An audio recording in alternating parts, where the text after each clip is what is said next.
Hi అండి. ఈరోజు నేను మీకు పంచదార సున్నుండలు అనేవి చేసి చూపిస్తున్నాను.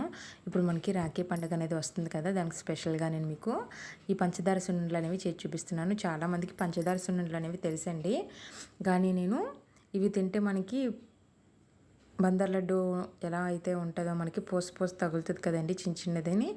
ఆ విధంగా అయితే మనం దీన్ని చేసుకుంటున్నాం అనమాట. ఇప్పుడు ముందుగా నేను 2 కప్పులు పంచదార అయితే తీసుకున్నానండి. చూసారు కదా, ఈ కప్పుతో 2 కప్పులు పంచదార తీసుకున్నాను.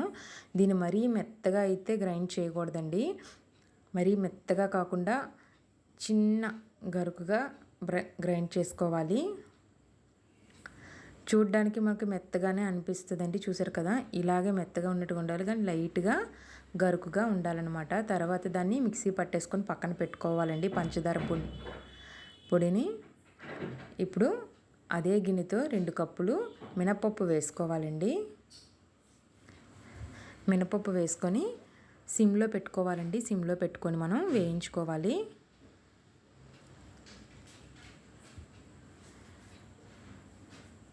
చూసారు కదా, ఇలా మనం వేయించుకోవాలన్నమాట. ఇది కొద్దిగా కలర్ చేంజ్ అయ్యేంత వరకు దీన్ని మనం వేయించుకుంటూనే ఉండాలండి. సిమ్లో పెట్టుకొని మాత్రమే వేయించుకోవాలి. హై ఫ్లేము మీడియం కూడా అస్సలు పెట్టకూడదు. చూసారు కదా, ఈ కలర్ వచ్చేంత వరకు వేయించుకొని తర్వాత మనం స్టవ్ అనేది ఆఫ్ చేసుకోవాలి. ఇవి కొద్దిగా చల్లారిన తర్వాత మిక్సీ జార్లో వేసుకొని పొడి చేసుకోవాలండి.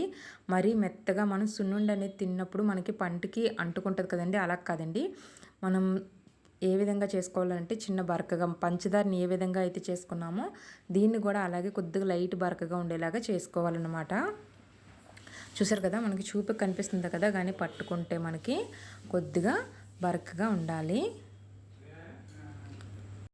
కదా. ఇప్పుడు మిక్సీ జార్లోనే మనం ఈ మినపప్పును కూడా వేసుకొని ఇలాగా పొడి చేసుకోవాలండి. పొడి చేసుకొని దీన్ని ఒక పళ్ళెంలో వేసుకోవాలి.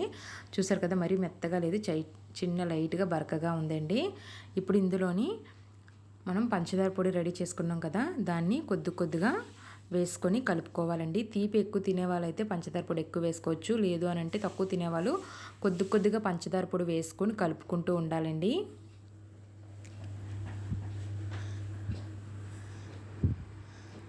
మనకి తీపి క్వాంటిటీ ఎంత కావాలనేది చూసుకొని కొద్దిగా కలుపుకుంటూ టేస్ట్ చేస్తూ మనం చూసుకోవాలన్నమాట తీపి అనేది.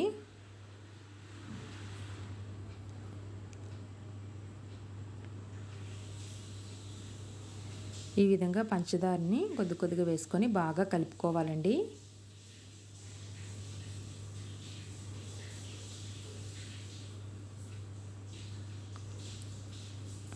ఇప్పుడు ఇందులోకి నెయ్యిని తీసుకోవాలండి. నెయ్యిని చూసారు కదా, ఈ విధంగా 1 కప్పు నెయ్యి అయితే తీసుకున్నానండి.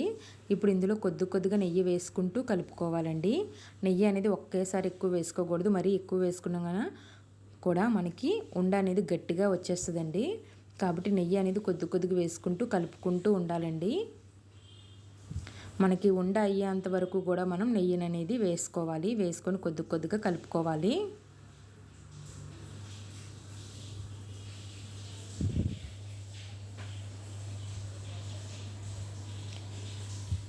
మొత్తం అంతా కూడా పిండిలో కలిసే విధంగా మనం బాగా కలుపుకోవాలి. చూసారు కదా, ఇంకా మనకు కొద్దిగా ఉండ అనేది అవ్వలేదు, కాబట్టి కొద్దిగా నెయ్యి వేసుకుందాం. వేసుకొని ఒకసారి మళ్ళీ బాగా అయితే కలుపుకుందామండి. ఇప్పుడు చూసారు కదా, మనకి ఉండ అనేది అవుతుందండి. ఇప్పుడు ఈ విధంగా ఉండ అనేది మనం కొద్దిగా తీసుకొని ఇలా ఉండలాగా అయితే చేసుకోవాలి. ఇదిగో చూసారు కదా ఎంత బాగా వచ్చిందో.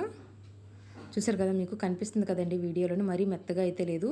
మనకి పంచదార అలాగే మనకి మినప్పిండి కూడా చిన్న క్రిస్పీగా మనకి ఎలా ఉంటుందో అలాగే కనిపిస్తుంది అనమాట. మనకి బందర్ లడ్డు తింటే ఎలాగైతే ఉంటుందో ఆ విధంగా అనిపిస్తుంది అనమాట. మీరైతే తప్పకుండా ట్రై చేయండి. మీ అందరికీ నచ్చుతుందని అనుకుంటున్నాను. నచ్చితే కనుక లైక్ చేయడం అలాగే సబ్స్క్రైబ్ చేసుకోవడం మాత్రం మర్చిపోకండి. నా వీడియో కనుక మీరు ఇదే ఫస్ట్ టైం చూడడం కనుక అయితే ప్లీజ్ సపోర్ట్ చేయండి. అలాగే మన యూట్యూబ్ ఫ్యామిలీ అనేది పెద్దదవ్వాలని మనస్ఫూర్తిగా కోరుకుంటున్నాను. మనం రాఖీ పండుగ వచ్చిందంటే రకరకాల స్వీట్లు అవి అన్నీ కూడా మనం చేస్తాం కదండి, అన్నిటికి తినిపించడానికి. అలాగే మనం ఇప్పుడు ఇది ట్రెడిషనల్ అనేది స్వీట్ కదండి, మనకు సున్నుండలు అనేవి ఎప్పటి నుంచో ఉన్నాయి. కాబట్టి ఈసారి ఈ సున్నుండలు అనేవి చేసి పెట్టండి, వాళ్ళకి ఎంతో నచ్చుతాయని మనస్ఫూర్తిగా అనుకుంటున్నాను. ఈ వీడియో నచ్చితే లైక్ చేయడం సబ్స్క్రైబ్ చేసుకోవడం మాత్రం మర్చిపోకండి. అలాగే ఇంకొక మంచి వీడియోతో నేను మళ్ళీ మీ ముందుకు వస్తాను. అలా అప్పటి వరకు చూస్తూనే ఉండండి. Thank you for watching.